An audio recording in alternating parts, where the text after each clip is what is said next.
Recording in progress. Clerk, please take the roll. Councilmember Wood, Here. Councilmember Richardson, Present.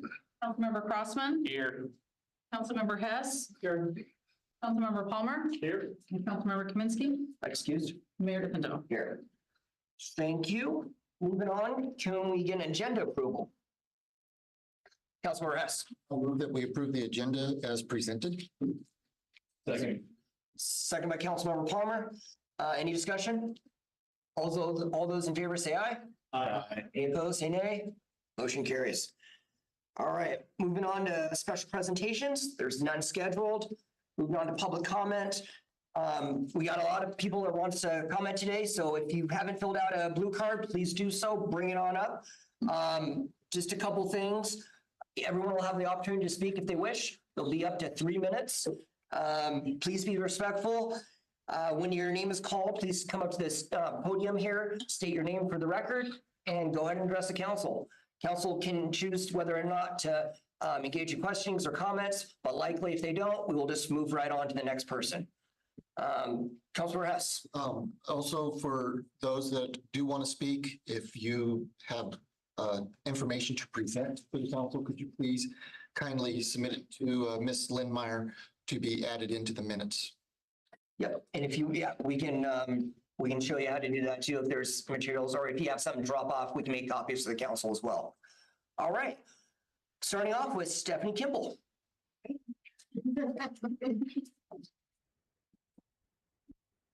So I just want to say, I feel that our, State your name for the record. sorry, Stephanie Kimball. I feel that our area already meets the criteria for the homelessness situation. It is unfortunate. Everyone deserves to have a place, and there's plenty of room in this world for all of us. I do not believe us building homeless shelters and any more housing than what we already have that is not at full capacity in our surroundings is going to help those that are already here any more than they don't seek help than what they have. Maybe some do, and if they do, the help is here. Yelm Community Services, which is Yelm UCBO, has housing for men and women with children. They do have rules, however. It used to not be a ruled facility years ago, and they had problems with fire, vandalism, all sorts of issues. So after their contract was up, they went to, we have a homeless shelter with rules.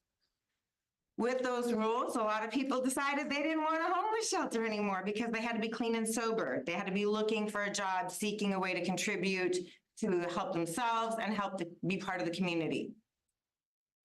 They are currently reworking their program right now to see how they're going to move in the future with their shelter program.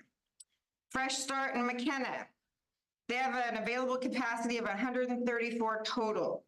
They currently have 85 open beds. I know, I called.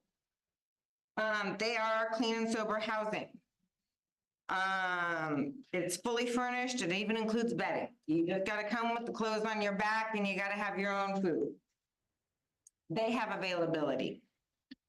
There's PM Transitional Living. They have 3 houses. One of them is Bald Hills, Four Corners, that general area. They can hold up to 27 people.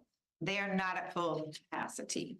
They are a little different. They are recovery housing for people that are an addict, have an alcohol problem, some sort of, that they are wanting to recover for, and they're wanting to get help with education, finding a job. They want to be contributing members of the community, and they want to live. They need a place to go, and they need help. That's what this transitional living is for. And they are donation only. I mean, they do fundraisers, and they're donated by people in and around our community and outside our community. So I do feel our criteria for the homelessness in our area is met by the facilities we already have in place that are not at full capacity.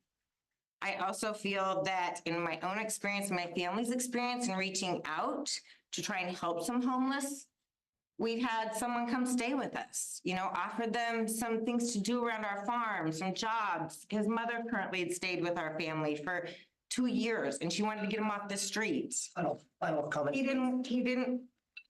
after a while missed that lifestyle. and he missed his friends and he missed his little freedom of roaming. Some of them just Thank like you. that. Thank you for your comments. Sherry Short.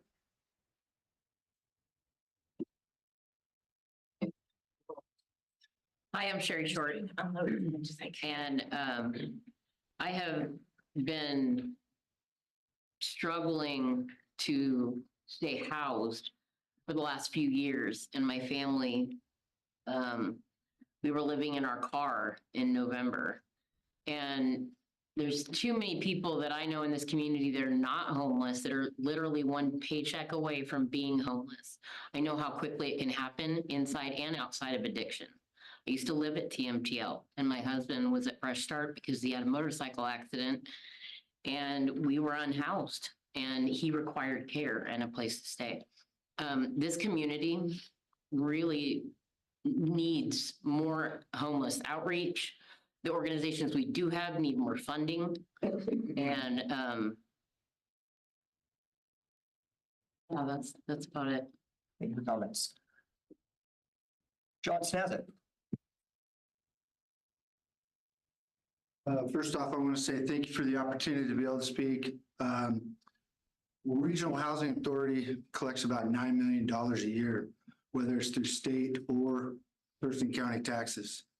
Most all of the resources that are available in the city of Olympia, mostly because of the bus routes and the locations for all the resources that are needed to provide for whether it's homeless or whether it's mental health or whether it's addiction issues. Those resources are available in Olympia, mostly because that's our capital city. That is also our county seat where all of our resources are available too. To be able to provide something out here, which I recognize most of these faces who were involved in whether we were dealing with homeless crisis and whether we had a city ordinance to whether we would decide or whether it was decided by the city to allow people to sleep or camp out in their vehicles. And we have an ordinance for that. And there's a reason for it. Because there are no resources available here that we can provide for long term. I'm sorry that if people are become addicted. I'm sorry if they become homeless. I'm sorry that they have mental health issues. The unfortunate part about our crisis that we all experience as citizens of this state is that there are not resources dedicated to what is really needed. Comprehensive psychological counseling, mental health treatment, and ways to promote individuals who are homeless, who are in addiction, who are in mental health to get help and to be able to recommit to the community that they live in and to be able to seek jobs. We don't even have job resources. Those are not available in this county. Like the individual before me said, that there are people here who are living paycheck. If one less paycheck, and where are they at? That speaks for most everybody, not only in Washington State, but throughout the United States. Unfortunately, we can't control a lot of the things that our legislators do. We can vote for them, but there's a lot of stuff that we cannot control. But what I would ask is that the resources that we're asking for in this will cost this community a great amount of money. And in the end, what are you looking at accomplishing? And that is the crisis that we're looking at. Yes, sir. Go ahead. You said, I'm just a little lost, confused. Sources are what resources we're putting out? I've been on the council for 2 years. I was with the Regional Housing Commission as the representative from Yelm. And I know that there's never been a discussion amongst here of building a homeless shelter. There's never been a discussion here about setting up all these things. What the discussions have been is working with the organizations that have representation here in Yelm to help them to be able to provide assistance, which Regional Housing Commission does provide some of that funding for. But the problem is we don't have enough people here. We don't have the infrastructure here that can fully take advantage of the money that can be given to help with those organizations. that are in our community. So I'm kind of curious, where'd you get the idea that we are having a discussion about building a homeless shelter, or that we're trying to provide all these things? I'm just a little lost, confused on that. Well, Mr. Hess, first off, I have sat on that regional housing committee since it was started until about 2 years ago. And during that time, they are offering resources. When you provide resources out this way, that means we'll have more individuals coming out to our community who need those resources. When you're saying that there are places here that need funding to provide what we want to give the community, the unfortunate part about what we provide is that there is no diagram to success. There is no master plan about how we're going to succeed or how we're going to provide for these individuals to where they can be a product of our community and where they can serve our community. There's nothing there.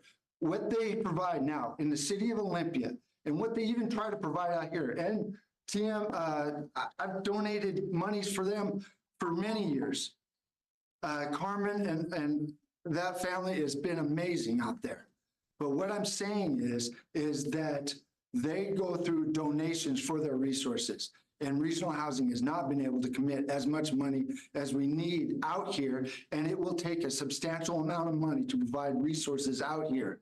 And what you're asking is to bring more people out here, more people who need help. And I really believe that the resources that are available in this county, Thurston County, is in Olympia. There are more people, there's more resources, and there's more money. That's my point. Thank you. Go ahead. Hold on. Is there any other final thoughts you had before? I just want to be able to make sure I answer Mr. Hess's Did you question. answer your question sufficiently? To a certain point. All right. Thank you, John. Let's move on to Morgan Godsney. Hi, my name's Morgan. I am Yelmite, born and raised, currently a resident, and I have two questions. I don't know if that takes from the 3 minutes. I want to start off by saying I recognize that homelessness is an issue, and if you have a committee and you're dedicating resources to this issue, I want to know that we are dealing with not suppressing a symptom, but actually providing a solution to the real problem. So Brian, I just wanted to ask you, what is the goal of this committee? What are you seeking to accomplish? Because I know you're a supporter. And after you answer that question, Tracy, I wanted to hear why you do not support why we would have such a homeless committee. Hold on. Is there anything else you want to ask or speak to? No, I just like to hear the Okay. answers to those questions. Council wants to answer or respond, they're more welcome to. If not, we'll move on. Councilor Hess? Sure. The committee is not looking for coming to the city and saying, hey, we need to build a homeless shelter. We need to do these things. What the committee is doing is being the outreach that then can be an organized group that can go to the Regional Housing Commission to get additional funding to assist with people. A good example of how, yes, we can send people to Olympia. Good example of how that doesn't work is when they were looking at for the homeless, putting them into actual housing right before it was, I think it was during the fourth quarter of last year, there was an individual here from Yelm that was encouraged to go and apply for that. A homeless individual who was going to meet every one of those requirements of improving his life, working to get better and everything else. And they said, nope, you don't qualify because you are not from this area. So we need an outreach program that then will allow some resources and give a voice to the homeless and unhoused in this area so that the Regional Housing Commission can then start helping them with those resources that are available in Lacey, Olympia, and Tumwater. Councilor Wood, would you like to respond? I'd just like to say I agree with both Mr.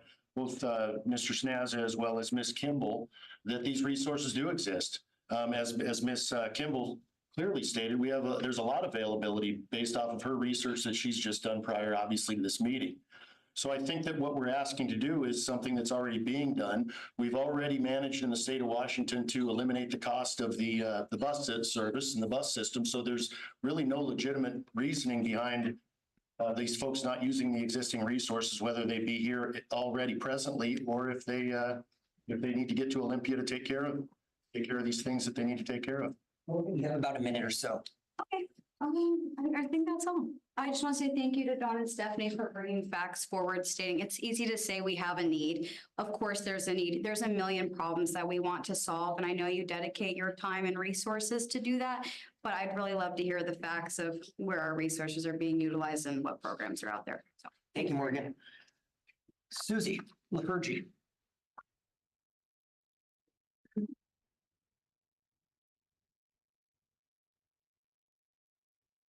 Hello, I'm Susie LaFergie, the founder of Love Abounds Here, a local nonprofit organization here in Yelm.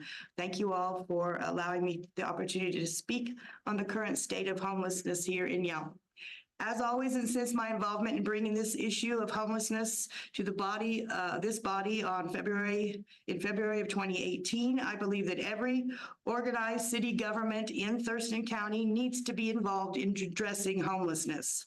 Over the last 6 years, Love Abounds Here has had the vested interest in keeping the city abreast of matters regarding homelessness and cooperating in any way we can in supportive ways. A few examples would be our participation on the Young Homelessness Task Force, our hosting some events that were recommended by the task force, and having an appointed member on the current Yelm Homelessness Committee. We also report each year on the preliminary results of the Yelm participation in the point-in-time homeless census done in January throughout the nation. This year, we counted 43, and that is our preliminary number reported to Thurston County Office of Homelessness Prevention. In addition to housing first, Love Abounds Here believes that all continued efforts in this issue are working. If you notice, the total number counted this year has declined from last year's count of 58. Some other data includes 63% of those counted this year were male, 37% women. The percentage of women facing homelessness is rising. Close to 90% of those contacted are hometown people who at one time were stably housed here. 20% of those counted are over the age of 50. From our work in the field, we see that these numbers are visible. The numbers of people visibly living on the streets, we call them chronically homeless. They live here year after year, most of the time due to barriers such as severe mental illness and substance use. They have many barriers to housing. This number has now dwindled down to about a half a dozen. And years ago, I remember that number being about 20. So we again, attribute this to our commitment to housing first.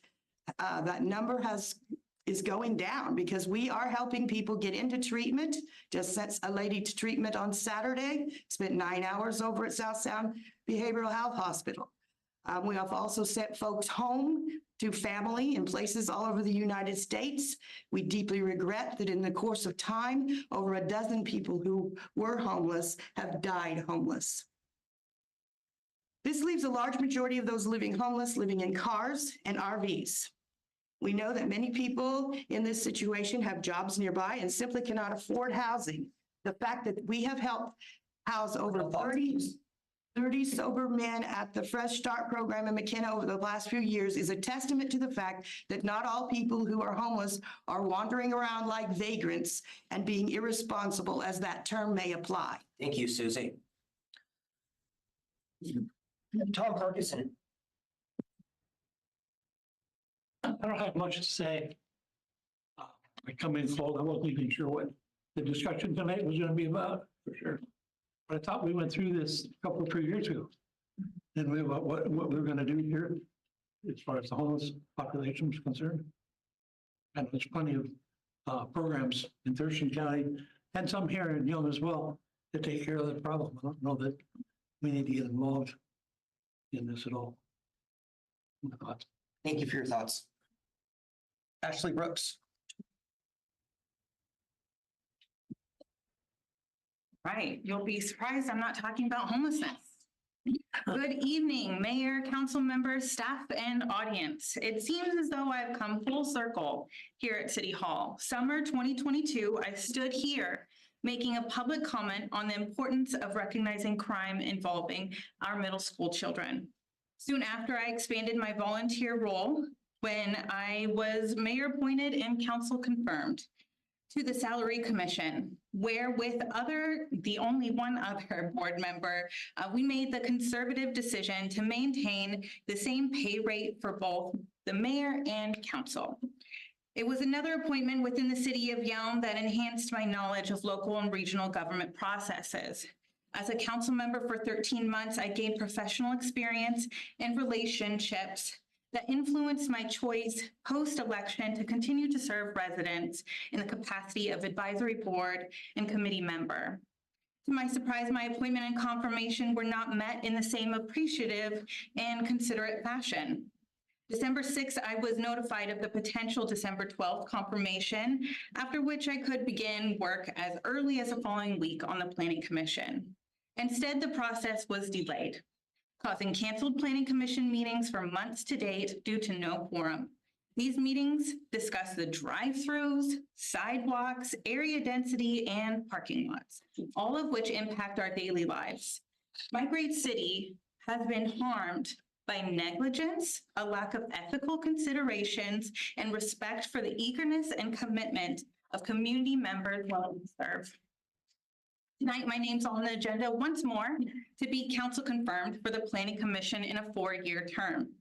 I planned to use my knowledge, experience, and relationships to amplify underrepresented voices, increase public safety, and celebrate the charm of Old Yelm while adhering to the comprehensive plan. There are many issues plaguing in our community that need my leadership. Just know that I will never give up on the city of Yelm or its residents. You, Ashley. Keela Russell. Hey guys, I think most of us are here because we have seen a post put out on Facebook this week about coming to the meeting tonight to discuss the homelessness committee. So thank you guys for showing up. I think the committee has probably run its course. What is the goal with the committee? I think Mr. Hess had said that the goal is to have connections with groups, I guess. It sounds like we have a pretty good group with Love Bounds here that's representing the homeless committee and getting them the resources that they need. The city clearly isn't needed in that aspect then, right? If we have a good group that's housing people and getting them off the streets and what they need, it sounds like kind of a waste of time for the city to be focusing on that aspect when we live in such a prosperous community that's so dedicated to getting meals out and resources out and driving people to where they need to go. City transit is free. So I'd rather you just not waste time on a committee where those resources could be used in a different direction, probably. Thank you. Thank you, Keela. All right, there's no more blue cards. Is there anyone else that wants to address council before we move on? Is there anyone online that wishes to address council? We do not have any hands raised. All righty. With that, thank you for all those that commented, and we will move on to our next item on the agenda, which is the consent agenda. So we only have the approval of the community event, citywide Easter egg hunt, which would be in your packets. Councilor Wood. Move to approve the consent agenda. Second. Councilor Crossman seconds.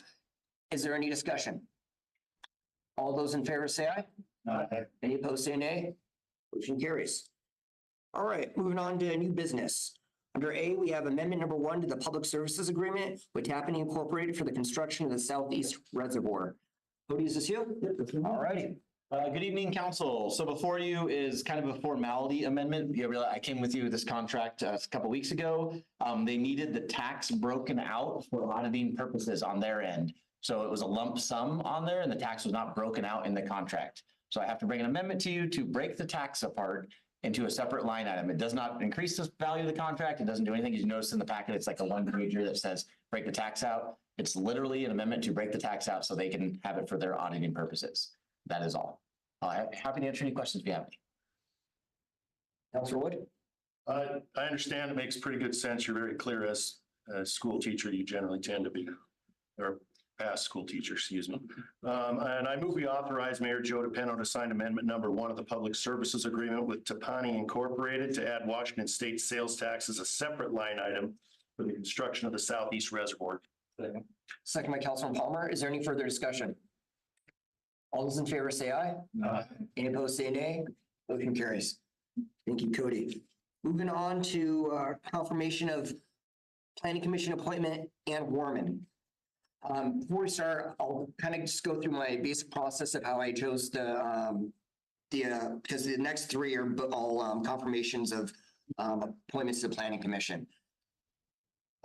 First of all, I look for a few different things. One is diversity on the commission itself, from different jobs they have to different areas within the city or outside the city. As you'll notice, some of my appointments are outside the city limits.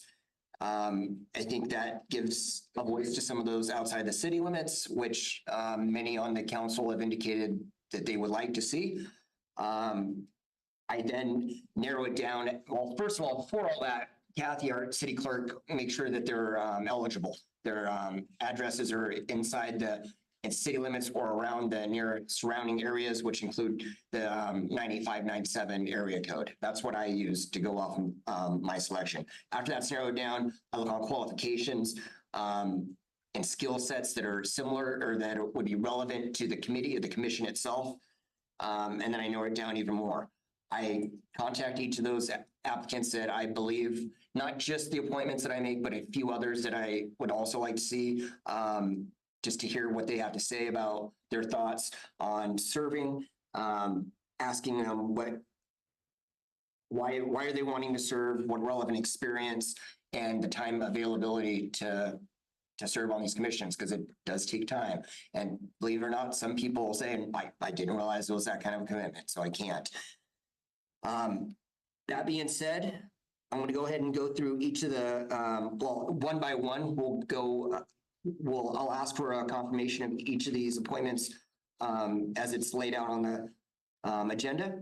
And I'll go through just briefly a few of my reasonings for selecting these folks, and council can debate and then vote up or down on it. Councilmember Hess, did you have any questions before I started? No questions. I just wanted to, instead of stating it 3 times, I wanted to kind of go through what in our protocol manual, the qualifications, terms of service and such that you and we as the council should be looking at, if that's okay, before we started addressing these. Sure, go ahead. Okay. When we are looking for people to fill the board and commissions, we're looking for volunteers from the city. They are not paid positions. Not one of these are. In fact, majority of the positions, if I remember correct, they have been extended to not only require being within Yelm, but as you said, within a 98597. That's because we were not getting enough volunteers from within the city of Yelm itself. In reference to that, here's the things that we are to be looking for when we're looking at those qualifications. Sectional composition. Normally, consideration should be given toward maintaining an equitable balance of community representation on all boards and commissions. In other words, we're supposed to have diversity. It's not supposed to be one point of view going through. And it's helpful to have that diversity when we have these people. Occupation. We will attempt to maintain a broad mix of occupational backgrounds on all boards and commissions. Yes, we want to have people who have knowledge of certain things, but at the same time, we don't want to have boards that are just set up with that particular knowledge and that knowledge only. Knowledge of municipal and planning processes. When ranking equally qualified applicants, the mayor and the council will consider background experience and knowledge of the municipal process as appropriate to the position in reaching its decisions. In other words, the 3 that we're going to be looking at today are the planning commission. We want people who understand the process that the city goes through, how projects are decided and such. Contributive potential. We want to evaluate the potential contribution that each applicant may make if appointed to a board or commission. The criteria are ability to communicate, desire to perform public service, ability to express ideas, concepts, or philosophies, and desire to participate in the decision-making process. And the last criteria that we look for qualifications is leadership potential. Each appointee may be called upon to serve as a chair. And so we want to look at their past and present leadership experience, as well as their past and present participation in community services and expressed interest in a leadership role. These are the qualifications that are within our board. And so what I ask is that we, as a council, we look at these and we make sure that we're adhering to these and it's not a personal agenda or that it is an issue of trying to, go against the mayor or something else. I think we need to make sure that we're adhering to these. And that's what I have to say. Thank you, Councilmember Hess. With that, I'll go into the first person, which is Ann Warmond. Ann lives outside the city limits, not far, but she lives outside the city limits a little bit. She's served prior on the planning commission. Just due to a clerical error, we didn't reappoint, or I didn't choose to reappoint her. She marked the box. And so after the first round, she went ahead and applied, and I put her on the list here. She was an easy reappointment. She shows up, she's engaged in the meetings. And she also has a good perspective, having served on currently serving on another committee, which this council has confirmed here too, which was the Parks Commission. She's engaged on that and just gives a good perspective in terms of parks and future development for parks and the need for that. So with that said, happy entertaining questions regarding Ann, or entertain a motion. Councilor Hess. I'd like to make a motion that we approve the appointment, the mayor's appointment for Ann Warmond on the planning commission. I'll second that. Second by Councilor Richardson. Is there any further discussion on her? All right, we'll do a roll call vote, starting Councilmember Wood. Aye. Councilor Richardson. Yay. Councilmember Crossman. Yes. Councilmember Hess. Aye. Councilmember Palmer. Yeah. Thank you. Motion carries. Moving on to the next confirmation. Planning Commission appointment for Ashley Lee Brooks. She lives inside the city limits. She's a former council member. She understands a lot of the process that we do here in the city limits, in the city, and understands the perspective that the Planning Commission has on impacts that the Planning Commission has on the council. She's engaged and she shows up. She has great attendance as a council member, and prior to that on the salary commission.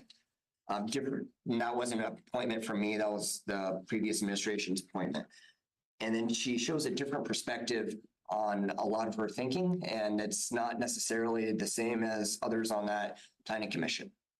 That being said, happy to answer any questions or entertain a motion. Is there any motion? Councilor Hess. I'd like to make a motion to confirm the mayor's appointment of Ashley Lee Brooks to the planning commission. Is there a second? Hold for one more time. Is there a second? Without a second, that motion fails. We'll move on to item D, confirmation of planning commission appointment, David Johnstone. David lives inside the city limits. I appreciate his leadership on his HOA. He's a former, I don't know if he's still current, but he has served over 4 years as a HOA president. Having that leadership experience is important in my opinion, especially as it deals with HOA related planning experience. He knows, I said that weird, experience with a homeowners association in relation to different laws and policies that the planning commission can possibly have on those. He's engaged in local events here locally. I've seen him in multiple events and he's engaged. Lastly, he has a professional career, and I personally enjoy having people that are different, diverse, different professions. And I think he brings that experience to the planning commission. Any questions? Councilmember Wood. I move we can, to confirm Mayor DePinto's appointment of David Johnstone to the planning commission. Second. We're going to go with second from Councilor Richardson. I think he beat you by a hair. Any further discussion? Councilor Crossman. So I'd like to comment on this one. Had some conflict with Johnstone and with Brooks being nominated, because I've only been on council for 2 years. And so I'm still learning quite a bit, still doing a lot of reading and learning. In my trade, it takes 5 years to get good at something. So I'm still learning. So as I read through our protocol manual, something that hesitant to get to, and when he was saying some of those qualifications, in there it talks about having conflict of interest and being a separation from council to these different commission boards and everything. So you get those variety of perspectives. You don't have influence from council, mayor to these commissions. They're allowed to operate separately because they are a committee to advise council on things. And so I've been against approving people that have been on council, seat council, all that kind of stuff, because I really wanted that separation. I was going to planning commission, and I was getting vocal when I was young in this. I didn't realize that there had to be that separation. I was told by a city official, he pulled me aside, gave me some good advice. I was like, okay, I see the wisdom in that. That's wise to do that. And so Johnson was really, I'm like borderline with, because Amanda was on council a little bit, and when she applied, she said she's going to run again for council. And so that's really kind of like, at first I was a negative, but I'm going to take a risk and probably will go to approve, even though I was not going to because of that, because, she may not run again. She said she will, but, future changes, you never know what could happen. And then also, they're not involved so much in all different things. I don't see that conflict as strong that could be there. And I do like different perspectives. And so I'm willing to see what David brings to the table and hear his perspective on things. And I'm going to kind of change what I originally planned. Even before I came to this meeting, I had an idea, and then I kind of just put it. So.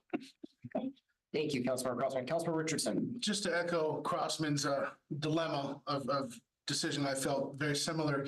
What swayed me is on the part where it says indicate any activities you are involved with that may represent a conflict of interest with the city or board or commission that you are applying for. And in that statement, David Johnstone said, none that I am aware of. However, my wife, Amanda Johnstone, is serving on city council, which will cease on November 28th.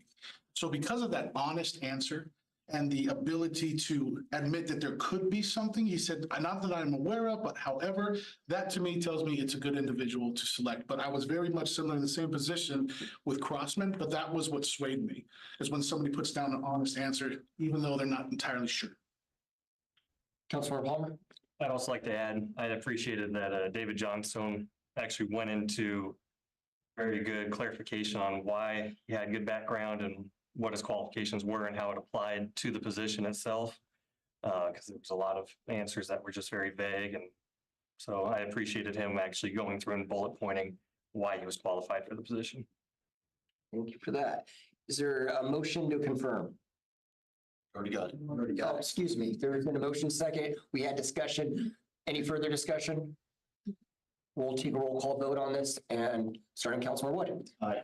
Councilmember Richardson. Yes. Councilmember Crossman. Yes. Councilmember Hess. Yes. Councilmember Palmer. Yes. Thank you. The motion carries. All right. I would ask that council would entertain a motion, and if they approve, or if it gets a second, we can have discussion. But I would like to make another appointment since we only have two, and then there's a third that is available.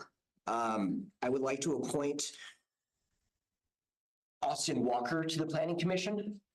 I would need a motion and a second to have discussion. Is there a motion? Councilor Palmer. I would like to make a motion to confirm Mayor Pinto's appointment of Austin Walker to the Planning Commission. Is there a second? I'll second. Second by Councilor Wood. If you could take one and pass it down. It is his application. On this selection, he lives outside the city limits, first of all. He's been a contractor, a general contractor, carpenter in the past. He's now working in real estate, specifically with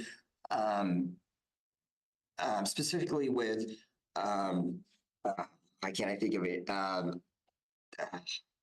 The grandmother's, a stepmother's home, an ADU, excuse me, accessory dwelling unit, excuse me. And he wants to modernize building codes. He wants to also resolve homelessness in a good fashion. wants to preserve the historic history here of Yelm in the building codes. I think that he would bring another perspective that would be appreciated on the council, especially with his professional real estate career.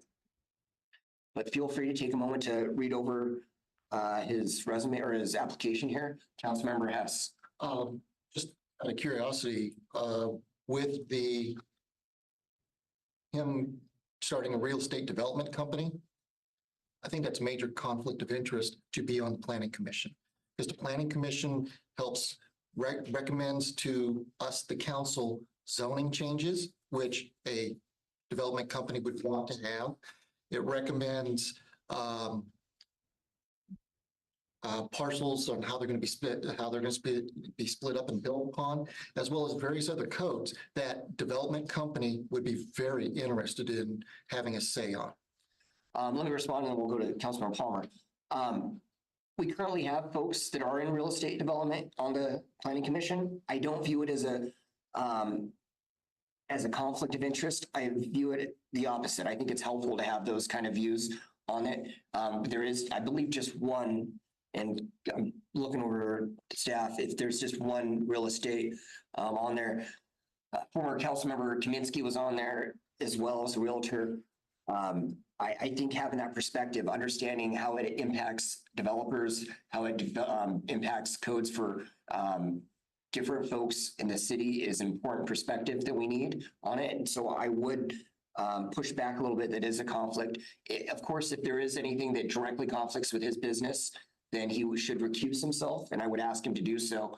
But other than that, I don't believe there is and perceive any conflict of interest. Councilmember Palmer. I mean, I'm going to echo a lot of what you just said, but I think it's good to have an industry expert on the planning commission. And then we all follow codes of ethics, and we should recuse ourselves if the situation arises. So, I mean, and then we as the council don't have to implement anything that he suggests. So we need to have our own thinking caps on. That's all I have to say on that. Councilmember Crossman. So I actually wrestled with that question this week. I was thinking to myself, okay, somebody with a contractor developer in the city applied for a planning commission, would I vote for them for being a conflict of interest or not? But like I said, I think it's good to have that set of eyes and that knowledge in there, but you wouldn't want the whole planning commission to be like that. You want to have diversity. So you want to have one, two, maybe, if you have a majority, okay, that might be, leaning kind of something you don't want, because they might kind of sway things. But if you have one or two to give insight to that aspect, because I mean, still with planning, you need people that know about planning and building and building, to give a wise direction. So it's good to have that aspect. And then secondly, since I'm already talking, let's keep going. Back to my from the very start of not knowing who these are and just giving this and having a quick second to look at this and vote, I can't, honestly approve of this because I've had no time to think about it. Okay. Councilmember Hess. Yes, I understand you want to have experts that are there. That's why we have Public Works. Those are our experts that are presenting to a planning commission of things. I have seen it in the past of people who have that expertise and know how to hide the way certain things are being done, not necessarily letting the full truth be known, not being and all because it would benefit themselves. And that, as I say, there's a difference between a real estate agent and a developer. Real estate agent is just selling property. A developer is looking at taking said property and turning it into what they want to turn it into for maximum profit. And so I have this concern of conflict of interest. And having one on there, okay, that's your one voice for that community. Having two, I think would be a challenge for the commission. Okay, Councilmember Palmer. Point out, it is the commission. There's 5 members on there. So there's diversity. There's 7. 7 members, even more. All right. So there's good diversity of opinion there. I don't think having a few industry experts are going to sway the opinion of the others like that and that to that degree. and now we had all 7 of them were all real estate developers, that'd be one thing, but having 1 or 2, that's not gonna sway it in that direction. Councilor Richardson. Just to echo Palmer, what he's talking about decisions and individualism, just as much as this council right now is only 5 people, we tend to have a situation all the time where we tend to have different opinions. So I think that's healthy and I'm okay. Okay, is there any further discussion? Councilmember Hess. It's, again, I want it to be taken seriously about the conflict of interest. You want to say, oh, there's plenty on there that can do, and a variety of other things of this sort, trying to just kind of say, yeah, we're going to trust his ethics. We're going to trust. How many businesses out there have had violations within their companies of ethics? Boeing right now is going through a major shakeup because of the ethics weren't being followed. We also have a challenge of the fact that if you look at that, the reason why, one of the major things of why Boeing is having that challenge is because the FAA was saying, we'll just go ahead and have Boeing engineers be the ones who approve, because they can ethically do the right thing and not necessarily look at a profit. My concern is, I don't know the individual personally, don't have any experience with them, but looking at and seeing, there is that conflict of interest possibly. Just like with any other government organization, conflict of interest has to be looked at and considered seriously. Okay. Before I go to Councilmember Wood, I just want to say again, I do not perceive this as a conflict of interest. If this was like my brother or something, that would be a direct conflict of interest. Being an industry expert, I don't believe is a conflict. Councilmember Wood. I'd just be curious to know if Councilmember Hess has some knowledge about this particular applicant that the rest of us don't, because he seems to be in the idea of that this guy is got some issues or some underlying ideas or different motives as far as why he wants to be on the planning council. I think it's not fair to just assume that because of ethics violations and situations that you've used as examples, Boeing for unbelievable example. I just wonder if there's some more information that Councilmember Hess might have that he'd like to share with the council that brings him to this conclusion. Councilmember Wood, Councilmember Hess, did you want to respond? My only response is that we are supposed to look at, and I can bring it right up here again in the protocol. So we're looking at. Point of order, Mr. Mayor. I believe we've all had an opportunity to. Okay, so if we've had a chance to study the manual and you understand conflict of interest. You need to address this to the mayor, Mr. Hess. As I said, I don't know him personally. I'm not trying to insult him. I see a possible conflict of interest. Just from my perspective, I did not provide Councilmember Hess with any extra material than council did not receive, the other council members did not receive. That being said, is there any further discussion? All right, we'll go and take a roll call vote. There's been motion seconded. Discussion's been had. Councilor Wood, how do you vote? Absolutely. Councilor Richardson? Yes. Councilor Crossman? No. Councilmember Hess? No. Councilmember Palmer? Yes. Motion carries 3-2. Thank you. We have 3 confirmed appointments to the Planning Commission. All right, moving on. Old business. There's none scheduled. Moving on to standing council committee reports. Public Safety Committee. Okay. Public Services Committee. We had a meeting today. A couple of things I'll highlight that we did talk about the sign code. We discussed a little bit about the thing we noticed in the city of Yelm is that businesses are not taking advantage of the sign code to its fullest. A lot of businesses can do a lot more with signage than they're currently doing. And so it'd be interesting to find a way to make people more aware of that, more business owners aware of what they can do instead of just what they can't do. And I noticed, I own a business in town. I put a lot more signage on my building than I have because I read the sign code through and through. And I think we need to find a way to get more businesses to know what they can do and fully maximize what they're allowed to do. We discussed the Veterans Memorial Park potential, some different ideas that's still being formulated. Nothing's even close to being concrete yet on that. We looked at some transportation projects that are coming through. Most of them we're familiar with, the 507 roundabout and the bypass, and everything's moving along. The Couple of the biggest things is Prairie Line Trail will be open probably within a month fully, but it is paved. You can walk it now. Check it out. I've been down it a couple times now, but I've only been down it in the dark. One of these days I'll get down in the daytime and be able to see the mountain and the river and everything. It's a really nice trail. I encourage you to check it out. And then we have a goal of June 22nd to get the parking lot finished by, if you know what a city parking lot is going, it's right downtown here, kind of across the street from H&R Block, this up the street from local, that way downtown. Got to turn around. I've used that parking. It's a great, so hopefully by June 22nd, that will be completed and we'll have lots of parking for all this summer events here at the park and the city we have going on, and businesses can utilize that, which would be great for all the restaurants that we have in downtown. People can park easily. And a couple other minor things, and that's about it, but nothing really ground shaking happened today. Thank you, Councilmember Crossman. Finance Committee. I believe Councilmember Smith was on, oh, they haven't had a meeting anyway. Well, we're good on that then. There was no meeting yet. Moving on to Mayor, City Administrative Staff reports. Todd. Thank you, Mayor. Couple things, just one more from the Public Services Department. Becky Jackson, our administrative assistant and unofficial boss of the Public Services Department, is retiring from the city of Yelm. Her last day is Thursday, and they will have a lunch down there tomorrow from 11:30 to 1. Council's invited to attend if you'd like and say goodbye and wish her the best of luck as she retires and moves forward. The city of Yelm received a Well City distinction for 2024.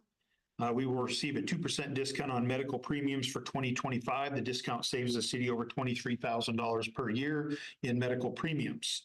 Well City distinction occurs when you reach a minimum number of employees participating in various Well City activities throughout the year. A profound appreciation for this recognition goes out to the employees that participated, and especially Shelby Denny, our human resources specialist that organizes the activities and promotes the involvement. This is a great accomplishment for the city. Just about that real fast. Shelby did a lot of work to get us there. We got it last year and we got it again this year. Huge cost savings to the city. Okay, and last I have is a very special recognition for our very own city clerk, Kathy Linnemeyer, for achieving the designation of Master Municipal Clerk.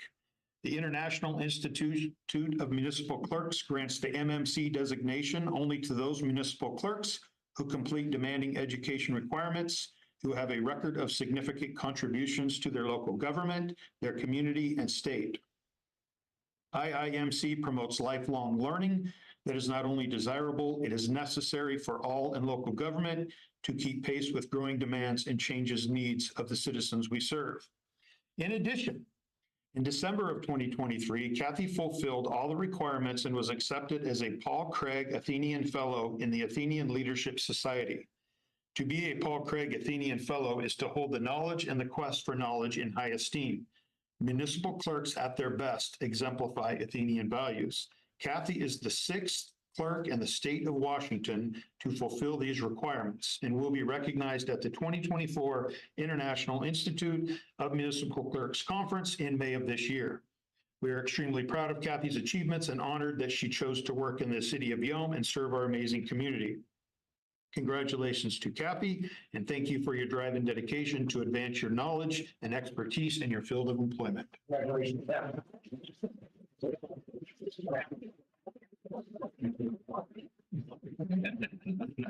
Thank you.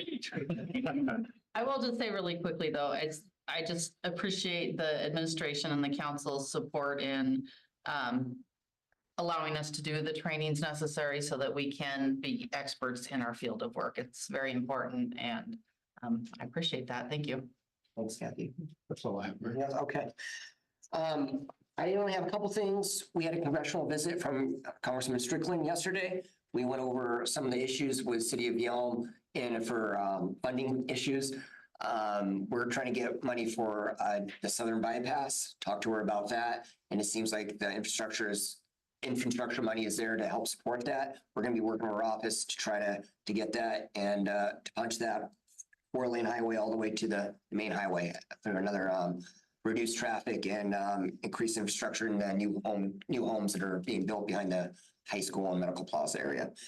It'll also give us hopefully access to our 640 acres and spur development over there. Besides that, we toured the WRF, the water reclamation facility, talked about the cost and how it's funded. And we have some federal money, we have some state money, and she was excited to hear about that. Thank you to all the public who showed up and gave comment and testimony tonight. That was appreciated, and it was great. It was civil. It was good information. So thank you all for that. We are starting the next quarterly business meeting. We've held one last quarter. We're holding one again this quarter on March 28th. We're confirmed on that, Todd? Yep. Great. Here now. We will have staff there this time as well to let folks that were there at the last meeting know what we've been doing since then. We took your comments back and we started implementing some of those policies. So we're moving on that. We'll have more details come out, but March 28th will be when that happens. We also discussed a little bit about quarterly, and we're still trying to figure out the logistics of it, but we are continuing the monthly forums that we've had. Attendance varies from as little as 4 or 5 to as much as 20 some one time.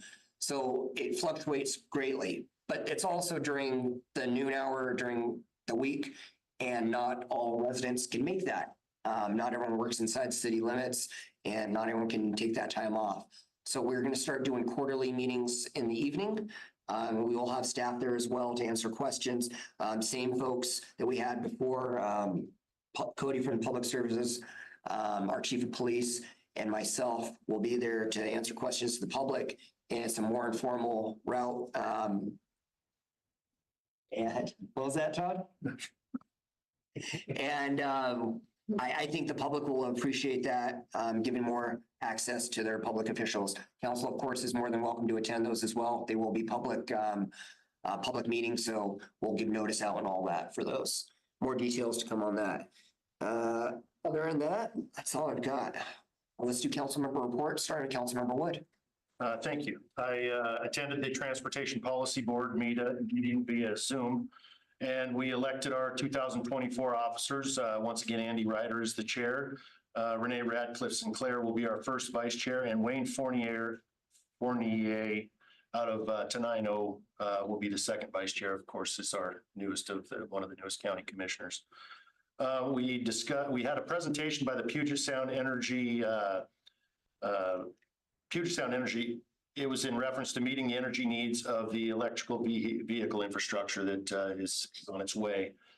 And we had a short orientation for some of the new members and a refresher course for the current previous ones. Thank you, Councilor Wood. Councilor Richardson. I just want to say I really appreciate this council's discretion.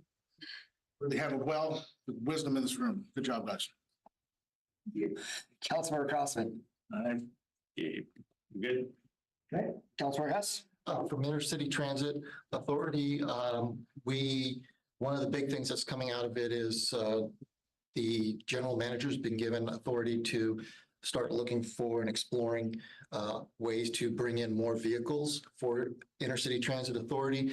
This is also in reference to the on-call, similar to Uber, Lyft, that can be provided. In addition, there was an update on that on-call qualified vendor list and associated contracts.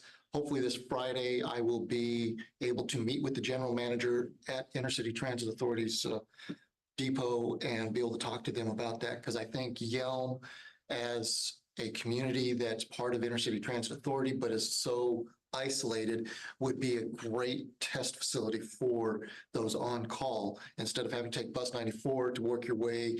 If you wanted to go to the Regal Cinema or something like that, with on-call, we can have people being able to utilize public transportation to get to those areas, as well as Hawks Prairie or something like that. Oh, yeah. Thank you, Councilor Hess. Councilor Palmer. At a EMS meeting, so we went over Medic 1. They had largest class just started, so a bunch of new medics coming online, hopefully. And then they're also changing their office hours Monday through Friday, 7 a.m. to 4 p.m. starting April 1st. And that's just for the office hours. It's not for the actual medic one. That's still there if you need it. But then let's see what else. They're also looking to spool up for an 8th medic unit. Anticipated timeline still pending, probably 2025. They're starting their hiring process.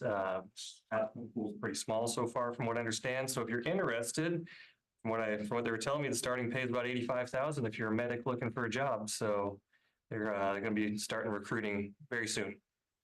Thank you, Councilmember Palmer. Before we go further on the agenda, Kathy, would you mind sharing with council how many applicants we have so far, if you know off the top of your head for city council? Two.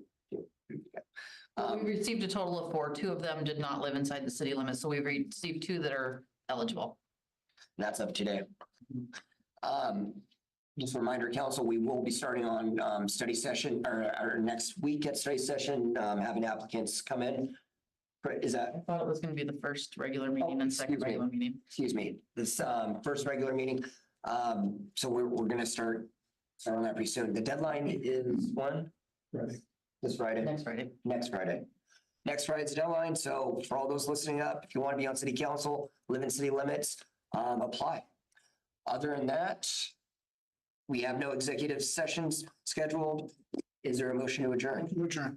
Councilor Richardson, motion to adjourn. Is there a second? Yeah. I think Councilor Crossen beat you by here. All those in favor say aye. Aye. Opposed say nay.